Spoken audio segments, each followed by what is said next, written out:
Strawberry's Wake. Dance, Gavin, Dance. Chapter 1. Gabe. I slid out from beneath Harper's sleeping form and padded quietly out of the bedroom and down the hall. A week had passed since she left the hospital, and she hadn't left the penthouse once. That was partly my fault. Every time I thought about her being out there, in public, it sent me into a panic attack. What if Meredith wasn't the only stalker? What if another one turned up? What if someone else grabbed her? What if we didn't find her this time? None of it showed on my face or in my behavior when she mentioned going out. I simply distracted her. I'd drag her to my studio, play songs and sing to her, or suggest a movie and order food. She didn't put up much of an argument. I think, deep down, she wasn't ready to leave either. She was thinner than she should be, and she tired easily, often taking a nap during the day. The bruising on her face had gone, but I still saw it every time I looked at her. I saw the bruises, the chapped lips, the dark circles beneath her eyes. I saw it all, heard her screaming every time I closed my eyes. I couldn't look at her without guilt overwhelming me. The knowledge that she'd suffered far more since I came back into her life than she had without me there.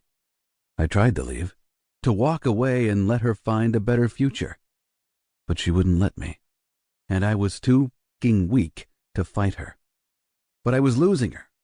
I could see it in her eyes every time she looked at me. And that was my fault, too. I grabbed a beer from the refrigerator and headed outside onto the private balcony, which ran around two sides of the floor the penthouse was on. Dropping heavily onto one of the recliners, I twisted the cap off the beer and took a long swallow. The things I didn't do to keep her with me? I ticked each one off on my fingers. I didn't touch her. I didn't kiss her. I didn't hold her. I couldn't. I was terrified of hurting her, of bruising her already damaged body more than it was. And so we lived in this strange limbo, where we both acted like nothing was wrong, and she watched me out of eyes that cooled more with every passing day as she built up walls to protect herself. I tipped my head back against the headrest and closed my eyes. I couldn't remember when I last slept. 2 days? 3? I went through the motions, crawling into bed and staring at the ceiling until Harper rolled against me in her sleep. At that point, I vacated the bedroom, unwilling to stay in case her touch tempted me to dive back into her sweetness, because I knew that once I had the taste of her on my tongue again, I wouldn't stop. "Gabe?"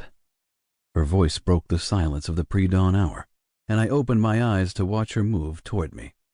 For a second, her figure was overlaid with that of how I'd found her almost 2 weeks ago, and I shook my head to dispel the image.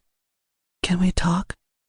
My eyes snapped back to her as she settled on the edge of the lounger and twisted so she could face me. "I'm thinking I should go and stay with Shaban." "Why?" My voice was harsher than I intended, and she bit her lip. "I'm sorry."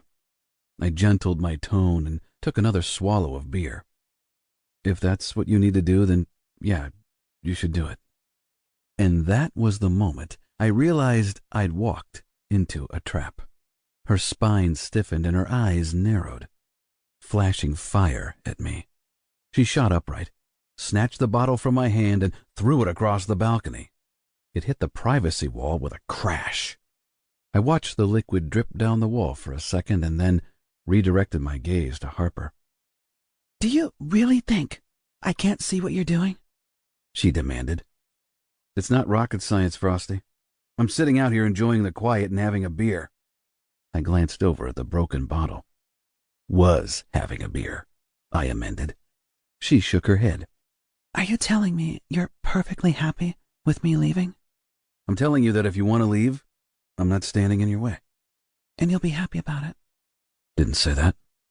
She punched my shoulder. "You didn't not say it either." "Stop trying to hit me." "Stop acting like I'm going to break if you breathe too heavily near me."